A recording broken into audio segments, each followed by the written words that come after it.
boss, panibagong video na naman po at panibagong error. So for today's video, may error po tayong tinutrouble. Yun po yung error na D063.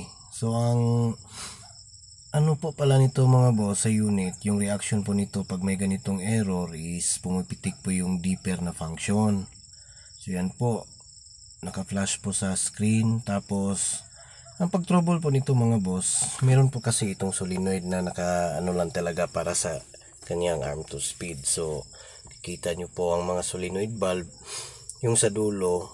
So release muna natin yung pressure ng hydraulic tank, tapos tanggalin natin yung sa kanyang arm to speed solenoid. Tapos ano po tayo, gagamit po tayo ng twister para masukat natin ang kanyang resistance. So sa pagsukat po ng resistance mga boss, dyan lang po sa kanyang sa kanyang pins ng solenoid. So mapapansin nyo po na open line na po siya. So yung sa bago po, yan po, meron po siyang reading na 18.7. Yan po ang kanyang resistance. So yan po, ma-prove po natin sa customer natin na may sira talaga yung solenoid nila sa ganitong paraan. So kinabit na po natin. Tapos po, pagkatapos na maikabit yan mga boss, balikan po natin yung sa operator's cabin. Tapos tingnan natin sa cluster gauge kung meron pa bang error. Yan na po.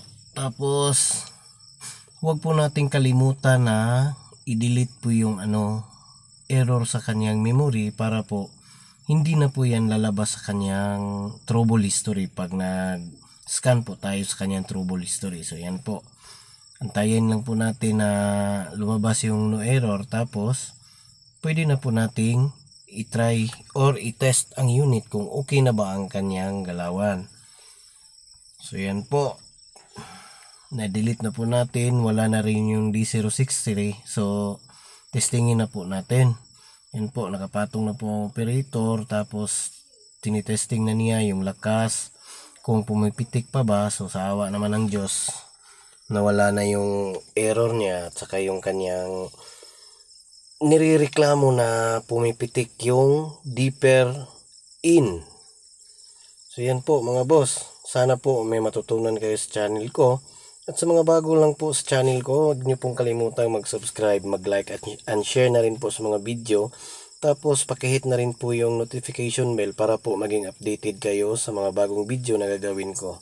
Salamat po mga boss, yun lang po at good day po sa inyong lahat. Salamat!